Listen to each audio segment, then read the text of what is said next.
कहानी की शुरुआत में हम लॉस एंजलिस शहर को देखते हैं, जहां रात को एक ट्रक रोड पर जा रहा होता है। ये कोई आम ट्रक नहीं, बल्कि ये वो ट्रक है जिसमें करोड़ों पैसे लोड करके बैंक तक पहुंचाए जाते हैं। इस ट्रक में आगे 2 गार्ड्स और पीछे भी 2 गार्ड्स बैठे होते हैं। और तभी अचानक यह ट्रक एक डोनट शॉप के बाहर रुकता है। दरअसल गार्ड्स को भूख लगी हुई थी, इसलिए 2 गार्ड्स गाड़ी से उतरकर खाना खरीदने के लिए शॉप के अंदर चले जाते हैं, जबकि 2 गार्ड्स गाड़ी की सेफ्टी के लिए अंदर बैठे रहते हैं। और तभी वहां पर एक ब्लैक कलर की कार आती है, जिसमें से 4 लोग उतरते हैं और उन चारों ने अपने अपने चेहरे को मास्क से ढक दिया होता है। अब जैसे ही 2 गार्ड खाना लेकर बाहर आते हैं, तब मास्क पहने हुए लोग गार्ड्स पर बंदूक तान देते हैं। यहाँ ट्रक में बैठा हुआ एक गार्ड उन लोगों को देख लेता है और वो गार्ड जल्दी से पुलिस को इन्फॉर्म कर लेता है। तभी ट्रक में बैठे हुए गार्ड के पास एक मास्क पहना हुआ चोर आता है और वो चोर गार्ड को गाड़ी से बाहर निकलने को कहता है। लेकिन जब वो गार्ड बाहर निकलने से इनकार कर देता है, तब वो चोर ट्रक के शीशे में एक होल करके उसमें रस्सी फंसाकर एक गाड़ी से पूरे शीशे को बाहर खींच लेता है। अब वो गार्ड भागने की कोशिश करता है, लेकिन वो चोर उस गार्ड को मार डालता है। गोली की आवाज सुनकर जल्दी ही वहाँ पुलिस आ पहुँचती है। अब यहाँ चोर और पुलिस के बीच फायरिंग शुरू हो जाती है। काफी देर तक गोलीबारी होने के बाद ये लोग सभी पुलिस वालों को मार डालते हैं। और यहाँ इनकी शूटिंग स्किल्स को देखते हुए हमें पता चलता है कि यह कोई आम चोर नहीं, बल्कि यह सभी पहले यूएस मिलिट्री से रिटायर हो चुके हैं। अब यहाँ इन चोरों का एक दूसरा साथी इन्हें कॉल करके बताता है कि जल्दी से यहाँ से निकल जाओ, क्योंकि यहाँ और भी पुलिस आ रही है। यह खबर सुनते ही यह लोग जल्दी से ट्रक को चुराकर वहाँ से निकल जाते हैं। लेकिन जाने से पहले यह लोग यहाँ एक बम फिट कर देते हैं और उसे ब्लास्ट करवा देते हैं, ताकि पुलिस के आने के बाद उन्हें हमारे खिलाफ कोई सबूत न मिले। और कुछ ही देर बाद यह लोग अपने अड्डे पर पहुंच जाते हैं, जहां ये लोग अपने कपड़े चेंज कर लेते हैं। यहाँ टीम का लीडर रॉय सभी पर काफी गुस्सा होता है, क्योंकि इनका प्लान था कि यह लोग बिना किसी को मारे चुपचाप ट्रक को चुरा लेंगे। लेकिन अब इन लोगों ने कुछ पुलिस वालों को मार दिया था, इसलिए अब पुलिस चारों तरफ इन्हें ढूंढ रही होगी। यहाँ हमें पता चलता है कि इन लोगों ने जो ट्रक चुराई थी वह पूरी तरह से खाली थी, उसमें एक भी पैसा नहीं था। और यह बात इन लोगों को पहले से पता थी, क्योंकि यह लोग इस ट्रक से आगे एक बहुत ही बड़ी चोरी को अंजाम देने वाले हैं। यहाँ इनकी टीम का एक साथी जिसका नाम टोनी है, वो अपने लीडर रॉय से कहता है कि हमें एक आदमी को उस जगह पर भेजना चाहिए जहाँ पर हमने अभी ट्रक चुराया है, ताकि हमें पता चल सके कि पुलिस हमें ढूंढने के लिए क्या करने वाली है। रॉय को टोनी की बात ठीक लगती है, इसलिए रॉय अपने एक साथी बॉस्को को उस जगह पर भेज देता है। टीम का लीडर रॉय टोनी की बात को काफी सीरियसली लेता है, क्योंकि टोनी एक बहुत ही चालाक और समझदार इंसान है। साथ ही वो एक बहुत ही अच्छा ड्राइवर है। अगले सीन में हम डिटेक्टिव निक को देखते हैं। निक एक दबंग पुलिस वाला है, जिसकी चोरों के साथ बिल्कुल नहीं बनती, और स्पेशली वो चोरों के पीछे हाथ धोकर पड़ता है। साथ ही निक बहुत ज्यादा अय्याश और टर्की है, जो हर वक्त लड़कियों के साथ पड़ा रहता है। और आज भी वो अपने घर में खिड़की से होते हुए चुपके से घुसता है। घर के अंदर आते ही वो फ्रिज खोलकर कुछ खाने लगता है। तभी वहाँ पर उसकी वाइफ आ जाती है। यहाँ हमें पता चलता है कि इन दोनों की आपस में ज्यादा बनती नहीं है। लेकिन तभी निक कुछ ऐसा कर देता है जिससे उसकी वाइफ बहुत ज्यादा भड़क जाती है। निक मैसेज अपनी गर्लफ्रेंड को भेजने के बजाय गलती से अपनी वाइफ को भेज देता है, जिसे पढ़कर उसकी वाइफ काफी गुस्सा हो जाती है और अपने बच्चों को लेकर उसे छोड़कर चली जाती है। निक अपनी वाइफ को रोकने की काफी कोशिश करता है, लेकिन वो निक की कोई बात नहीं सुनती। अब परेशान होकर निक अपने घर के सोफे पर आकर बैठ जाता है और तभी उसे कॉल आता है, जिसमें उसे रात को होने वाले चोरी के बारे में उसे बताया जाता है। के बाद निक सीधा उस जगह पर पहुंचता है जहां पर रात को चोरों ने कुछ ऑफिसर्स को मार दिया था, और साथ में वो चोर एक ट्रक भी चुरा कर ले गए। यहाँ निक हर एक चीज को काफी बारीकी से नोट करता है। निक पूछता है कि उस ट्रक के अंदर क्या था, तब वहाँ एक ऑफिसर बताता है कि वो ट्रक पूरी तरह से खाली था। ये सुनकर निक सोच में पड़ जाता है कि आखिर एक खाली ट्रक के लिए कोई इतना खून खराबा क्यों करेगा। लेकिन अब धीरे धीरे निक को समझ आने लगता है कि यह चोर जरूर कुछ बड़ा करने वाले हैं। इसीलिए वो बाकी लोगों से पूछता है कि क्या यहाँ पर उन चोरों का कोई फिंगरप्रिंट मिला है। तब वो लोग कहते हैं कि नहीं, वो चोर बहुत ही ज्यादा चालाक थे। उन्होंने जाने से पहले बम ब्लास्ट करके अपने सारे फिंगरप्रिंट्स मिटा दिए हैं। अब निक को जब इन चोरों को पकड़ने का कोई दूसरा रास्ता नहीं मिलता, तब वो अपने साथियों से कहता है कि मुझे यहाँ की सारी सीसीटीवी फुटेज चाहिए। ये कहकर वो जाने लगता है। वहीं हम कुछ दूरी पर बॉस्को को देखते हैं, जिसे चोरों के टीम के लीडर रॉय ने टोनी के कहने पर यहाँ भेजा था, ताकि बॉस को पता लगा सके कि इस केस को कौन हैंडल करने वाला है। और बॉस को यहाँ चुपके से डिटेक्टिव निक और उसकी टीम की फोटो ले लेता है और फिर वो फोटो सीधा अपने लीडर रॉय को भेज देता है। रॉय जब उन फोटोज को देखता है तो उसे पता चलता है कि इस केस को डिटेक्टिव निक संभालने वाला है, जिसके बाद रॉय निक के बारे में रिसर्च करने लगता है और रॉय को पता चलता है कि डिटेक्टिव निक एक बहुत ही सनकी इंसान है। सभी लोग उसे एक पुलिस वाला गुंडा कहकर बुलाते हैं। वो सरकार की भी बात नहीं सुनता और केस को अपनी मर्जी से सॉल्व करता है। साथ ही रॉय को पता चलता है कि डिटेक्टिव निक एक दफा जिस केस के पीछे पड़ जाए उसे वो सॉल्व करके ही रहता है। ये सब देखकर रॉय समझ जाता है कि हमारा पाला एक बहुत ही खतरनाक आदमी से पड़ा है। वहीं हम निक को देखते हैं जो अपने साथियों के साथ केस को सॉल्व करने के काम पर लग गया होता है। निक अपने साथियों से कहता है कि यहाँ पर जितनी भी चोरियां हुई हैं इन सब की डिटेल मुझे चाहिए। तब उनका एक साथी कहता है कि पिछले 3 महीनों में लॉस एंजलिस में कई बार चोरियां हुई हैं, लेकिन सभी चोरियां इतनी बारीकी से हुई हैं कि अभी तक किसी भी चोर का फिंगरप्रिंट या उनके खिलाफ कोई सबूत नहीं मिला। ये सुनकर निक समझ जाता है कि ये सभी चोर बहुत ही ज्यादा शातिर है, क्योंकि जितनी परफेक्ट प्लानिंग से वो चोरी कर रहे हैं और किसी सोल्जर की तरह पुलिस से मुकाबला कर रहे हैं, इससे ये पता चलता है कि ये सभी चोर पहले आर्मी में रह चुके हैं। इसलिए निक अपने साथियों से कहता है कि उन सारे लोगों की लिस्ट निकालो जो पहले आर्मी में थे और फिर वो जेल में चले गए। अब निक की टीम को रिसर्च करते हुए रॉय नाम के एक आदमी के बारे में पता चलता है जो कभी यूएस आर्मी में हुआ करता था, लेकिन फिर वो मर्डर के केस में जेल चला गया था और जेल में अपनी सजा काटने के बाद अब रॉय आजाद हो चुका है। ये सुनकर निक अपने साथी से पूछता है कि रॉय जेल से कब छूटा है। अब जब निक का साथी उस तारीख को निकालता है जिस तारीख को रॉय जेल से आजाद हुआ था, तो उस तारीख को देखने के बाद निक का साथी चौंक जाता है, क्योंकि जब से रॉय जेल से बाहर आया है तब से लॉस एंजलिस में चोरियां होने लगी हैं। इसीलिए अब निक को पूरा का पूरा यकीन हो जाता है कि इन सब चोरियों के पीछे रॉय है और रॉय की पूरी एक टीम है। यहाँ इन्हें पता लगता है कि रॉय के टोनी नाम के एक आदमी के साथ बहुत ज्यादा ताल्लुकात है और टोनी नाम का वो आदमी एक बार टेंडर है और रॉय अक्सर टोनी से मिलने बार में जाता है। ये पता चलते ही निक पहुंचता है सीधा उस बार में जहां पर टोनी नाम का आदमी बार टेंडर का काम करता है। यहाँ निक टोनी को देख लेता है और निक बार के अंदर टोनी के साथ बिल्कुल नॉर्मल तरीके से पेश आता है। निक ऐसे जाहिर नहीं होने देता कि जैसे वह एक पुलिस डिटेक्टिव है, बल्कि निक टोनी के साथ यहाँ वहाँ की बातें करने लगता है। लेकिन जैसे ही टोनी की बार से छुट्टी होती है और वह अपनी गाड़ी में आकर बैठता है, तभी वहाँ पर निक आकर टोनी को एक जोरदार पंच मारता है और टोनी को बेहोश कर देता है। कुछ देर बाद जब टोनी की आंख खुलती है तो वो खुद को एक अनजान जगह पर पाता है। टोनी कुछ समझ नहीं पाता कि मैं यहाँ पर कैसे पहुंचा, और जैसे ही वो रूम से बाहर आता है तो वो देखता है कि यहाँ निक और उसकी टीम कुछ लड़कियों के साथ डांस कर रहे हैं। अब निक जब टोनी को देखता है तो वो टोनी को एक चेयर पर बैठा देता है और उससे पूछता है कि तुमने किस मकसद से चोरी की है और तुम किसके लिए काम करते हो। ये सुनकर टोनी मुस्कुराता है और कहता है कि तुमने गलत आदमी को उठा लिया है, मैं ऐसा बंदा नहीं हूँ, मैं एक शरीफ बार में काम करने वाला आदमी हूँ। ये सुनकर निक उसे एक फोटो दिखाता है जिसमें टोनी रॉय के साथ खड़ा हुआ था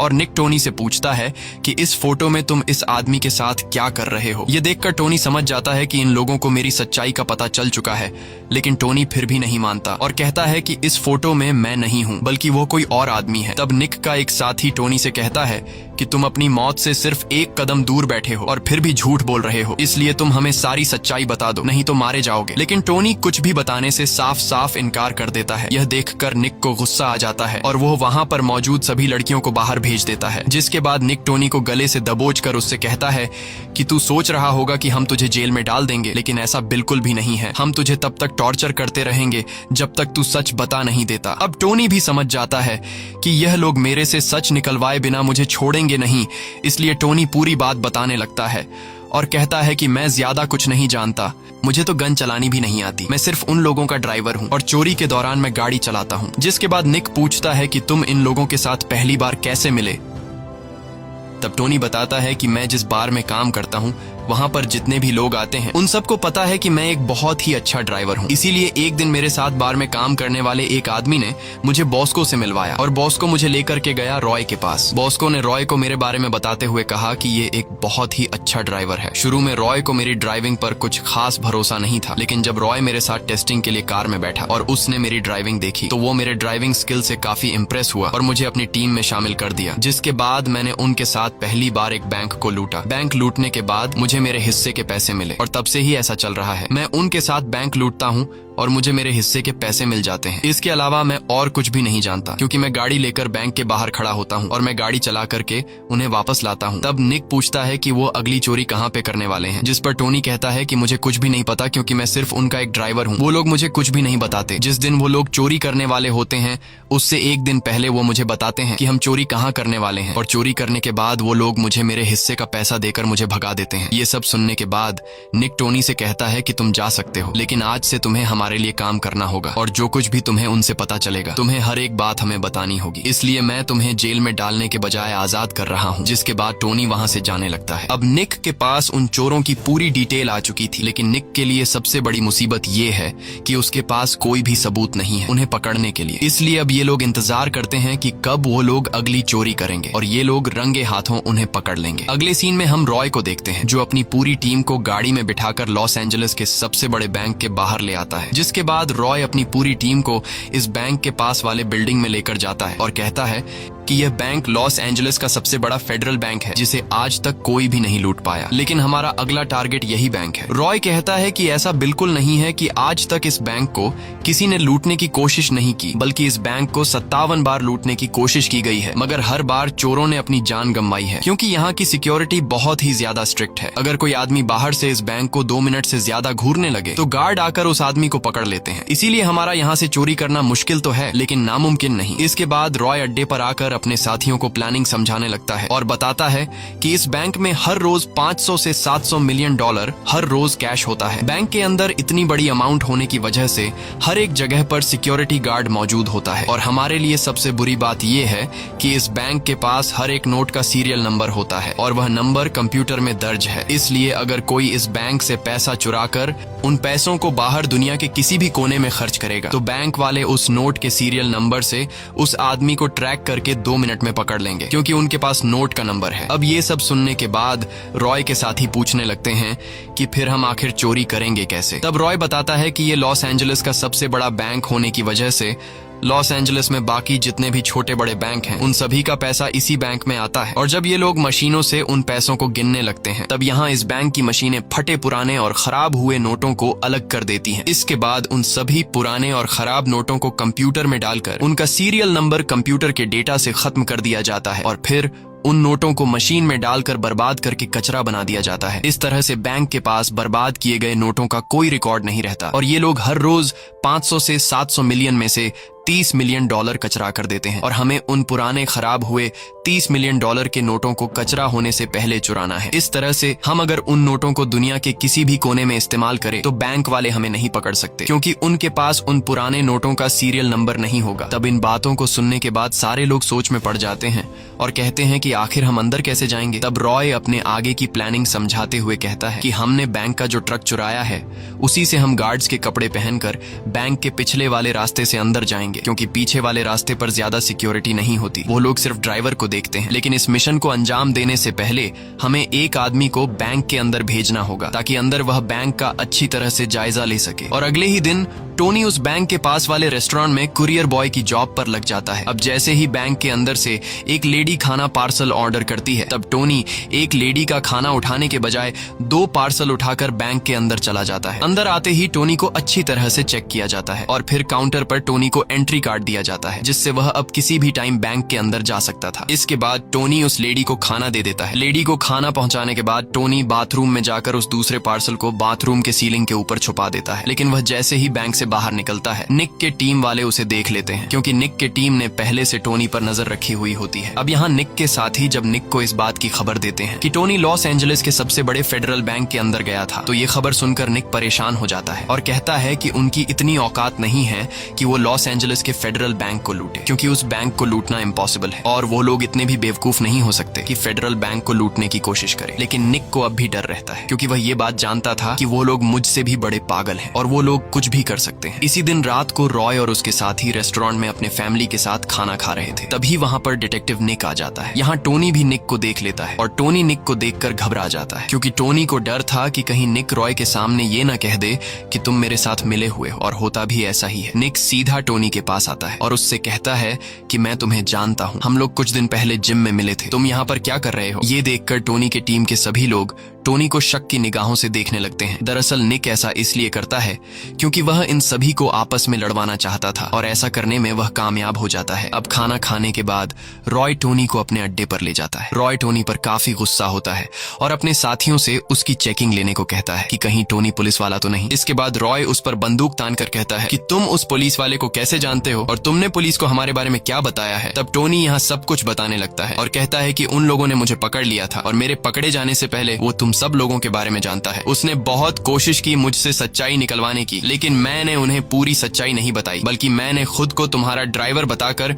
उनसे खुद को आजाद कर लिया और उन लोगों को हमारी चोरी के प्लानिंग के बारे में कुछ भी नहीं पता। अब इन बातों को सुनने के बाद रॉय टोनी से कहता है कि जाओ और उन लोगों से जाके कह दो कि हम फ्राइडे को चोरी करने वाले हैं और किसी भी कीमत पर हमारा फैसला नहीं बदलेगा। ये सुनकर टोनी कहता है कि ऐसा करना बेवकूफी होगी और हम लोग पकड़े जा सकते हैं, लेकिन रॉय कहता है कि तुम मुझ पे भरोसा रखो और जो मैंने तुमसे कहा है जाकर निक से कह दो। अब टोनी ना चाहते हुए निक की तरफ निकल पड़ता है और कुछ ही देर बाद निक के पास पहुंच जाता है। तब निक टोनी से उनके आगे की प्लानिंग के बारे में पूछने लगता है, लेकिन यहाँ टोनी पहले निक पर गुस्सा करता है और कहता है कि तुमने मुझे मरवा ही दिया था। उन सबको मुझ पे शक हो गया था, इसलिए वो मुझे मारने वाले थे, लेकिन मैंने उन्हें चकमा देकर खुद को छुड़ा लिया। यहाँ टोनी निक से कहता है कि तुम्हारा पाला बहुत ही गलत लोगों से पड़ा है, वो लोग तुमसे भी ज्यादा डीठ है और वो आने वाले फ्राइडे को चोरी करने वाले हैं और उनका कहना है कि हमें कोई भी नहीं रोक सकता। तब निक कहता है कि वो लोग कौन सी जगह पर चोरी करने वाले हैं, जिस पर टोनी कहता है कि मुझे पता नहीं है क्योंकि वो लोग मुझे कभी भी अपनी प्लानिंग के बारे में नहीं बताते, इसीलिए आने वाले फ्राइडे से एक दिन पहले ही मुझे पता चलेगा, तब मैं तुम्हें बता दूंगा। ये सुनकर निक कहता है कि कोई बात नहीं, मैं पता लगा लूंगा कि वो लोग फ्राइडे को कहां पर चोरी करने वाले हैं। इसके बाद टोनी वहां से चला जाता है और निक अपने काम पर लग जाता है। निक ये जानना चाहता था कि वो लोग अगली चोरी कहां पर करने वाले हैं और निक को पता चलता है कि रॉय एक कोठे पर चलने वाली वेश्या के साथ रिलेशन में है। ये पता चलते ही निक सीधा उस क्लब में आता है जहां उसके पास एक लड़की आकर नाचने लगती है, जिसके बाद निक उस लड़की को एक रूम में ले जाता है। निक उस लड़की का फायदा उठाना चाहता है क्योंकि वो जानता था कि इस लड़की का रॉय के साथ रिलेशन है, इसलिए निक उस लड़की के करीब जाने लगता है और वह लड़की उसे बता देती है कि ये लोग अगली चोरी पीको रिवेरा बैंक में करने वाले हैं। ये सुनकर निक काफी खुश हो जाता है क्योंकि अब निक को उन चोरों के अगले टारगेट का पता चल चुका था। लेकिन जैसे ही निक रूम से बाहर निकलता है तभी वहां पर रॉय आ जाता है और ये दोनों एक दूसरे को नजरअंदाज करते हुए अपने अपने रास्ते पर निकल पड़ते हैं। यहाँ हमें पता चलता है कि रॉय ने ये सब कुछ जानबूझकर अपनी रखैल से निक को बताने को कहा था। उसने अपनी गर्लफ्रेंड को कहा था कि वह निक के पास जाए और उसे बैंक का नाम बताए। अब फाइनली वह दिन आ जाता है जिस दिन ये लोग चोरी करने वाले होते हैं, जिसके बाद ये सभी लोग तैयारी करने लगते हैं और दूसरी तरफ निक और उसकी टीम भी तैयार हो जाती है। यहाँ पुलिस और चोर दोनों परेशान होते हैं क्योंकि इन दोनों ग्रुप्स को पता था कि आज कुछ भी हो सकता है और कुछ ही देर बाद चोरों की टीम पीको रिवेरा बैंक में घुस जाते हैं और देखते ही देखते सारे लोगों को बंदी बना लेते हैं। अब बैंक का पूरा कंट्रोल हाथ में लेने के बाद रॉय बैंक के मैनेजर को उठाता है और उससे पुलिस वालों को कॉल करने के लिए कहता है। जब मैनेजर पुलिस को कॉल मिला लेता है तब रॉय मैनेजर को अपनी शर्तें बताने लगता है कि हमें $10 मिलियन और एक हेलीकॉप्टर चाहिए और बाहर हमें एक भी पुलिस वाला नजर नहीं आना चाहिए। अगर पुलिस टाइम पर पैसे पहुंचा नहीं पाई तो हम एक एक करके यहाँ लोगों को मारते जाएंगे। वही निक अपने साथियों के साथ बैंक के बाहर खड़ा होता है और तभी वहाँ पर लोकल पुलिस की गाड़ियां आ जाती हैं। निक उनसे बहस करने लगता है कि ये हमारा केस है, हम पिछले कई दिनों से इनको पकड़ने के काम पर लगे हुए हैं, इसलिए तुम लोग यहाँ से चले जाओ। अब यहाँ रॉय चुपके से जब खिड़की से देखता है तो उससे पता चलता है कि यहाँ और भी पुलिस की कुछ गाड़ियां आ चुकी हैं। ये देखकर रॉय गुस्सा हो जाता है और वह अपने आदमी से कहता है कि एक लड़की को कमरे में ले जाकर मार दो। अब अपने लीडर की बात को मानते हुए वह आदमी ऐसा ही करता है और एक लड़की को कमरे में ले जाकर गोली मार देता है। गोली की आवाज सुनकर बाहर खड़े सभी पुलिस वाले अलर्ट हो जाते हैं। तब बाहर से फौरन बैंक के मैनेजर के पास पुलिस का कॉल आता है। तब बैंक का मैनेजर पुलिस से कहता है कि जल्द से जल्द इन लोगों के लिए एक हेलीकॉप्टर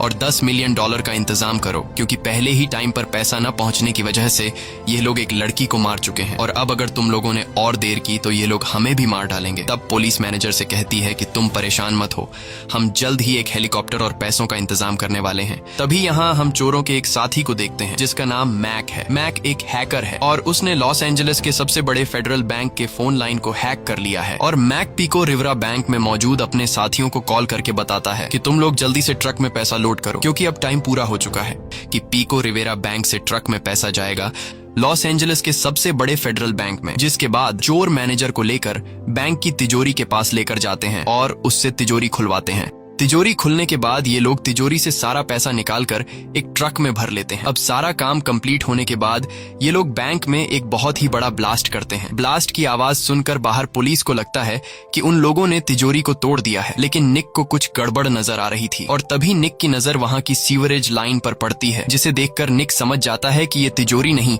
बल्कि टनल के रास्ते को तोड़ने की आवाज थी। ये पता चलते ही निक बैंक के अंदर घुस जाता है। अंदर जाकर ये लोग देखते हैं कि उन चोरों ने जितने भी लोगों को बंदी बना रखा था वो सभी सही सलामत है। और जब निक उस कमरे में जाता है जिस कमरे में उन चोरों ने एक लड़की को मारा था, तो वहां जाकर निक को पता चलता है कि उन लोगों ने किसी भी लड़की को नहीं मारा है, वो लड़की बिल्कुल ठीक है और जो गोली की आवाज आई थी वो सिर्फ एक ड्रामा था। और जब ये लोग तिजोरी के पास वाले रूम में पहुंचते हैं तो वहां उन्हें एक बहुत ही बड़ा गड्ढा दिखाई देता है, जिसे देखकर ये लोग समझ जाते हैं कि वो चोर हमें बेवकूफ बनाकर सीवरेज लाइन से होकर चले गए हैं। वही हम रॉय और उसके एक साथी को देखते हैं जिन्होंने बैंक के गार्ड्स के कपड़े पहने होते हैं और ये लोग एक ट्रक को चला रहे होते हैं। ये वही ट्रक होता है जिसे हमने कहानी की शुरुआत में देखा था और अब इन्होंने इस ट्रक को पेंट करके इसका पूरा डिजाइन बदल दिया होता है ताकि ये बिल्कुल एक ओरिजिनल बैंक में पैसे ले जाने वाला ट्रक लगे। और अब उन्होंने जिस पिको रिवेरा बैंक में डाका डाला था उसकी तिजोरी से सारा का सारा पैसा लेकर उन्होंने ट्रक में भर दिया है और ये पैसा अब ये लोग लॉस एंजलिस के सबसे बड़े फेडरल बैंक की तरफ ले जा रहे हैं। वही हम रॉय के हैकर साथी को देखते हैं जिसने लॉस एंजलिस के फेडरल बैंक का कॉन्टैक्ट लाइन हैक कर लिया होता है और यहाँ वो लॉस एंजलिस के फेडरल बैंक के गार्ड्स को कॉल करके कहता है कि हमारा ट्रक पैसा लेकर कुछ ही देर में पहुंचने वाला है। और यहाँ हमें सारी सच्चाई का पता चलता है कि उन्होंने जो अभी एक छोटे बैंक पिको रिवेरा में से जो पैसे ट्रक में भरे थे वो पैसे ये लोग लॉस एंजलिस के सबसे बड़े फेडरल बैंक के साथ पुराने नोटों में एक्सचेंज करने वाले हैं, क्योंकि अभी उन्होंने जो पैसे ट्रक में भरे हैं वो पैसे ये लोग चुराना नहीं चाहते, क्योंकि अगर ये पैसे इन्होंने अभी चुरा लिए तो इन नोटों का सीरियल नंबर फेडरल बैंक के साथ कंप्यूटर में दर्ज है, जिस वजह से यह लोग पकड़े जा सकते हैं। इसलिए अब यह लोग नए नोट जिनके सीरियल नंबर बैंक के पास है वह नए नोट यह लोग अंदर छोड़कर पुराने फटे हुए नोट चुराना चाहते हैं जिनके सीरियल नंबर का रिकॉर्ड बैंक ने खत्म कर दिया होता है। और कुछ ही देर बाद यह लोग फेडरल बैंक के पिछले वाले रास्ते से पहुंच जाते हैं जहां गेट पर एक गार्ड उन्हें रोक देता है और यह लोग उस गार्ड को अपनी एक फेक आईडी दिखाते हैं जो बिल्कुल असली लग रही थी। इसलिए गार्ड फेक आईडी को पहचान नहीं पाता। साथ ही उन्हें पहले से कॉल पर बता दिया गया था कि ट्रक कुछ ही देर में आने वाला है, इसलिए गार्ड को जरा सा शक भी नहीं होता कि इस ट्रक में गार्ड्स के बजाय चोर बैठे हैं। जिसके बाद गार्ड्स ट्रक को अंदर जाने देता है। अंदर आते ही ये लोग पैसों के 2 बड़े बड़े बॉक्सेस ट्रक से निकालते हैं। ये वही पैसे होते हैं जो उन्होंने अभी पिको रिवेरा बैंक के तिजोरी से लूटे थे और ये लोग इन पैसों के 2 बॉक्सेस को काउंटिंग वाली जगह पर ले जाने लगते हैं। यहाँ हम देखते हैं कि इन लोगों ने टोनी को एक पैसों के बॉक्स में अंदर छुपा कर रखा है और जब ये लोग काउंटिंग वाली जगह पर पहुंचते हैं तब एक गार्ड आकर उनसे कहता है कि पैसों को काउंटिंग में टाइम लगेगा, इसलिए तुम लोग डिपार्ट के बाहर इंतजार करो। इसके बाद वो गार्ड उस पैसों के बॉक्स को जिसके अंदर टोनी छुपा हुआ था वो उसे काउंटिंग वाले डिपार्ट के अंदर ले आता है। यहाँ रॉय अपने साथी बॉस्को को कॉल करके कहता है कि टोनी काउंटिंग वाले डिपार्ट में पहुंच चुका है, इसलिए तुम जल्दी से यहाँ की बिजली काट दो। अब बॉस्को जो पहले से नीचे वाले फ्लोर में छुपके से घुस गया होता है वो वहां से पूरे बैंक की बिजली बंद कर देता है। बिजली खराब होने की वजह से बैंक के अंदर काउंटिंग का काम करने वाले सभी लोग डिपार्ट से बाहर आ जाते हैं और बिजली के ठीक होने का इंतजार करने लगते हैं। अब टोनी पूरे डिपार्ट में एक पैसों के बॉक्स के अंदर अकेला रह चुका था। इसके बाद टोनी एक स्ट्रोब लाइट ऑन कर देता है जिससे सभी कैमरे ब्लर हो जाते हैं। कैमरे ब्लर होने के बाद टोनी जल्दी से पैसों के बॉक्स से बाहर आता है और देखता है कि यहाँ पर कोई भी नहीं है। अब टोनी जल्दी से वहां पर मौजूद उन फटे पुराने पैसों को बैग में भरने लगता है जिन्हें एक बार काउंट कर लिया गया है और दोबारा गार्ड इन पैसों को काउंट नहीं करेंगे। ये वो पैसे होते हैं जिन पैसों का सीरियल नंबर कंप्यूटर के डेटा से मिटाकर उन्हें कचरा किया जाने वाला था। अब टोनी जल्दी जल्दी से कई सारे बैग्स को पैसों से भरकर वहां पर मौजूद कचरे के डब्बे में उन बैग्स को फेंकने लगता है। टोनी कचरे के डब्बे में पैसों से भरे बैग्स इसलिए फेंकता है क्योंकि कुछ देर बाद कचरे वाली गाड़ी आकर इन पैसों को कचरा समझकर बाहर फेंक देगी, तब जाकर यह लोग यहीं पैसों को उठा लेंगे। वहीं कंट्रोल रूम में गार्ड्स को शक होने लगता है कि अचानक सभी कैमरे खराब कैसे हो गए, इसलिए कुछ गार्ड्स काउंटिंग डिपार्ट की तरफ आने लगते हैं। यह देखकर रॉय टोनी को वायरलेस माइक के जरिए कहता है कि जल्दी से सभी पैसों को कचरे के बॉक्स में फेंक दो क्योंकि कुछ गार्ड्स तुम्हारी तरफ आ रहे हैं। यह सुनकर टोनी घबरा जाता है और वो और भी जल्दी से पैसों को बैग्स में भरकर कचरे के बॉक्स में फेंकने लगता है। अब ढेर सारा पैसा कचरे के बॉक्स में फेंकने के बाद टोनी समझ जाता है कि गार्ड्स यहाँ पहुंचने ही वाले होंगे, इसलिए टोनी जल्दी से वेंटिलेशन की जाली खोल देता है और जैसे ही गार्ड्स वहां पर पहुंचते हैं तब तक टोनी वेंटिलेशन के रास्ते में घुस गया होता है। अब यहाँ गार्ड्स डिपार्ट के अंदर पैसों को गिनने लगते हैं और पैसे बिल्कुल बराबर होते हैं।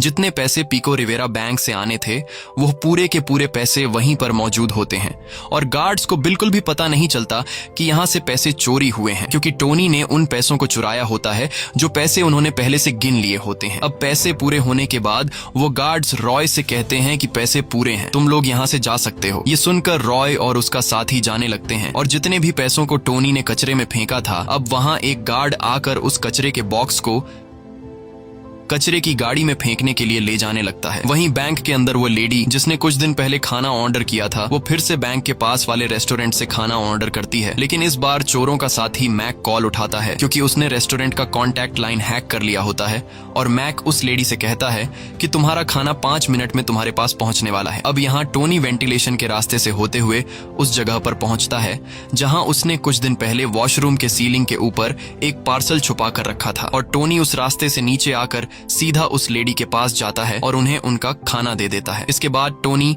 बिना किसी रोक टोक के बैंक से बाहर आ जाता है क्योंकि उसके पास कुरियर बॉय का कार्ड था, जिससे गार्ड्स को टोनी पर शक नहीं होता और गार्ड्स टोनी को कुरियर बॉय समझकर छोड़ देते हैं। लेकिन तभी बैंक के गार्ड्स के पास कॉल आता है जिसमें खाना ऑर्डर करने वाली लेडी कहती है कि यह खाना कई दिन पुराना है, इसलिए उस कुरियर बॉय को जाने मत दो। लेकिन अब काफी देर हो चुकी थी क्योंकि टोनी वहां से निकल चुका था। वहीं कचरे वाली गाड़ी उस कचरे के बॉक्स को गाड़ी में खाली कर देता है जिस बॉक्स में टोनी ने पैसे भरे थे और जैसे ही वो कचरे की गाड़ी जाने लगती है तब रॉय और उसका साथी अपने ट्रक में बैठकर उस कचरे की गाड़ी का पीछा करने लगते हैं। लेकिन तभी सिग्नल पर सेम इसी तरह का एक दूसरा कचरे का ट्रक आता है और इन दोनों गाड़ियों के ड्राइवर एक दूसरे को इशारा करके अलग अलग रास्ते पर चल पड़ते हैं। यहाँ रॉय कचरे की गाड़ी का नंबर प्लेट नोट नहीं कर पाता और एक गाड़ी का पीछा करने लगता है। वहीं पूरे शहर में निक की टीम चोरों को ढूंढ रही होती है और तभी उन्हें रास्ते में टोनी दिखाई देता है। टोनी को देखकर वो लोग फौरन उसे पकड़ लेते हैं और निक टोनी को बुरी तरह से पीटने लगता है क्योंकि निक समझ गया था कि टोनी हमें धोखा दे रहा है। यहाँ टोनी निक को पूरी सच्चाई बता देता है और साथ ही टोनी निक को रॉय का लोकेशन भी दे देता है। वहीं दूसरी तरफ रॉय कचरे की गाड़ी को फॉलो करते हुए उस जगह पर पहुंच जाता है जहां पर बैंक की गाड़ियां कचरा खाली करती है। अब कचरे की गाड़ी खाली होने के बाद ये लोग कचरे में से वो बैग उठाने लगते हैं जो टोनी ने पैसों से भर दिए थे और रॉय उन सभी बैग्स को अपनी गाड़ी के डिग्गी में रख देता है। लेकिन रॉय चेक नहीं करता कि आखिर इन बैग्स में क्या भरा पड़ा है और तभी रॉय के पास अपने हैकर साथी मैक का कॉल आता है। मैक रॉय से कहता है कि टोनी को पुलिस ने पकड़ लिया है और टोनी ने पुलिस को तुम्हारा लोकेशन दे दिया है, इसलिए जिस जगह पर तुम हो वहां से निकलो क्योंकि जल्द ही वहां पर पुलिस आने वाली है। यह खबर सुनते ही रॉय अपने साथियों के साथ गाड़ी में बैठकर वहां से निकल जाता है। कुछ दूर आगे आने के बाद यह लोग ट्रैफिक में फंस जाते हैं। तभी पीछे से निक इन्हें देख लेता है। रॉय को देखकर निक और उसकी टीम तैयारी करने लगती है और निक टोनी को गाड़ी में हथकड़ी से बांध लेता है। यहाँ रॉय को भी पता चल जाता है कि निक ने हमें देख लिया है, इसलिए यह लोग भी तैयार हो जाते हैं और देखते ही देखते इनके बीच फायरिंग शुरू हो जाती है और चारों तरफ गोलियां चलने लगती हैं, जिसमें से एक गोली बॉस्को के गर्दन पर लगती है और बॉस्को मारा जाता है। ये देखकर रॉय काफी गुस्सा हो जाता है और रॉय उस पुलिस वाले को मार डालता है जिसने बॉस्को को शूट किया था। फिर तभी यहाँ पुलिस रॉय के दूसरे साथी को भी मार डालती है। अब रॉय अकेला होने की वजह से पुलिस उस पर भारी पड़ रही थी, इसलिए रॉय वहाँ से भागने लगता है। तब निक भी उसका पीछा करने लगता है। कुछ दूर आगे जाने के बाद जब रॉय एक कंटेनर से कूद रहा होता है तभी पीछे से निक उसे शूट कर लेता है, जिससे रॉय बुरी तरह से घायल हो जाता है। अब रॉय खुद को बचाते हुए एक गाड़ी के पीछे छुप जाता है और तभी यहाँ पर निक भी आ जाता है। निक रॉय को सरेंडर करने के लिए कहता है, लेकिन रॉय सरेंडर करने के बजाय निक पर बंदूक तान देता है। तभी निक जवाबी कार्रवाई में रॉय को गोलियों से छलनी कर देता है और रॉय मारा जाता है। अब निक ने सभी चोरों को उनके अंजाम तक पहुंचा दिया था, बस अब सिर्फ टोनी रह चुका था। और निक जैसे ही वापस अपनी गाड़ी के पास आता है तो वह देखता है कि टोनी खुद को छुड़ाकर भाग चुका है। ये देखकर निक को काफी गुस्सा आता है। अब निक जब रॉय की गाड़ी के डिग्गी में बैग्स चेक करता है तब उसे पता लगता है कि इन बैग्स में पैसे नहीं हैं बल्कि कचरा भरा गया है। इसीलिए निक समझ नहीं पाता है कि वो लोग इतने बेवकूफ कैसे हो सकते थे कि उन्होंने कचरे के लिए अपनी जान दे दी। कुछ देर बाद यहाँ पर FBI की टीम आती है और FBI की टीम देखती है कि बैंक से एक भी पैसा चोरी नहीं हुआ है, क्योंकि इन चोरों ने पैसों के बजाय कचरे को चोरी कर लिया था। इसलिए FBI इस केस को बंद कर देती है। लेकिन निक इस चोरी के बारे में कई दिनों तक सोचता रहता है और तभी उसकी नजर चोरों की टीम में से आखिरी बचे इंसान की फोटो पर पड़ती है और वह कोई और नहीं बल्कि टोनी होता है। इसलिए निक उस बार में जाता है जहाँ पर टोनी काम किया करता था। निक को लगा कि शायद यहाँ मुझे कोई राज मिल जाए। अब यहाँ निक के पहुंचने पर बार का मालिक बताता है कि टोनी 2 दिन पहले काम छोड़कर यहाँ से जा चुका है। अब निक जैसे ही वापस आ रहा होता है तभी उसकी नजर सामने की एक फोटो पर पड़ती है जिसमें टोनी एक फुटबॉल टीम के साथ बैठा होता है। टोनी के साथ चोरों का हैकर साथी मैक भी होता है और हम उस आदमी को भी देखते हैं जो असली पैसों के ट्रक को लेकर जा रहा था, जिसके बारे में पुलिस को कोई आइडिया नहीं था। तभी निक देखता है कि यहाँ पर हर तरफ फेडरल बैंक के एम्प्लॉई हैं, इसीलिए वह बाहर निकलता है और बाहर आकर वह देखता है कि टोनी जिस बार में काम करता था उसके बगल में ही फेडरल बैंक है। और यहाँ निक को पूरी सच्चाई का पता चलता है कि इस पूरे गेम का मास्टरमाइंड टोनी था। बैंक के बगल के बार में काम करते हुए टोनी ने बैंक के एम्प्लॉई से नशे की हालत में हर एक जानकारी ले ली थी और उसने अपने साथ बैंक के कचरा ले जाने वाले ट्रक के ड्राइवर को भी अपने साथ शामिल कर लिया था। इस चोरी की पूरी प्लानिंग टोनी ने बनाई थी। उसने सिर्फ मुझे बेवकूफ नहीं बनाया बल्कि उसने रॉय और उसकी टीम को भी बेवकूफ बनाया और उसने एक ऐसी रकम को चोरी किया जिसका बैंक के पास कोई भी रिकॉर्ड नहीं है। और अब मुझे सब कुछ पता होने के बावजूद भी मैं उसे पकड़ नहीं सकता क्योंकि उसके खिलाफ मेरे पास कोई भी सबूत नहीं है। मूवी के आखिर में हम टोनी को लंदन के एक बार में देखते हैं और अब भी वह एक बार टेंडर का जॉब करता है और इस बार उसका बार एक डायमंड एक्सचेंज कंपनी के बगल में है। तभी यहाँ टोनी के पास जब डायमंड एक्सचेंज कंपनी का एक एम्प्लॉई आता है तो टोनी उसे फ्री में एक ड्रिंक देता है। ये देखकर हमें पता चलता है कि इस बार टोनी का अगला टारगेट डायमंड एक्सचेंज कंपनी है। इसी के साथ ये कहानी खत्म हो जाती है। अगर आपको ये वीडियो अच्छी लगी हो तो हमारे चैनल को सब्सक्राइब और वीडियो को लाइक जरूर कीजिएगा।